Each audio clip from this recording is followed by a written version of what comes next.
Le marathon du jour, c'est 4 messes en moins de 12 heures. On continue de lire les lettres d'Édouard qu'il a envoyées ou reçues pendant son emprisonnement à Blois en 1943.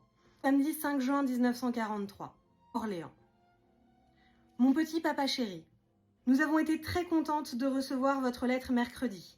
Comme vous avez dû être mal et vous sentir seul dans les premiers jours, nous ne vous quittons guère par la pensée, mon petit papa, et nous prions beaucoup ainsi que nos amis pour votre libération prochaine. La première communion d'Alain n'a pas été bien gaie jeudi. Alain était très recueilli et très gentil dans son petit costume bleu. Nous l'avons photographié dans le jardin du collège plusieurs fois, j'espère que ce sera bien. Comme il était promis en catéchisme, nous étions au premier rang, ce qui ne vous aurait pas plu du tout, mon pauvre petit papa. La première messe était à 8h15, Lala y était aussi. La grande messe, à 10h30, était très solennelle, célébrée par l'économe, assistée de 2 prêtres du collège. Camille était venue aider Lala à faire le déjeuner et la vaisselle. Les vêpres et la confirmation étaient à 3h. En qualité de premier, Alain a récité tout seul la rénovation des vœux de baptême.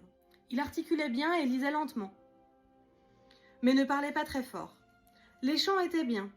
Le père Boulet présidait la chorale. Les sermons de l'aumônier et de l'économe, languissants.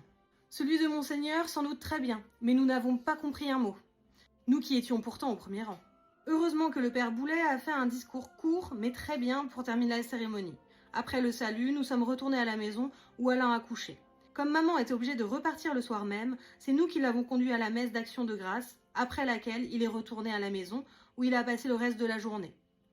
Il est rentré ce matin au collège. Donc si mes calculs sont bons, avec la messe d'action de grâce, on en est à la 4e messe en moins de 12 heures. Cette belle cérémonie qui promettait d'être si gaie s'est passée bien tristement. Comment pouvons-nous nous réjouir quand nous savons que vous êtes seul, malheureux, que vous vous ennuyez ? Maman nous tient au courant des nouvelles que vous lui envoyez.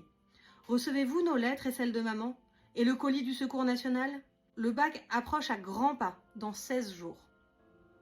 Nous faisons nos repasses de maths, de français, d'anglais, et nous en avons par-dessus la tête.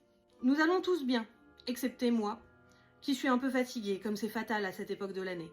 Rassurez-vous, mon petit papa, nous ne nous sommes pas du tout privés pour vous envoyer ce petit colis l'autre jour.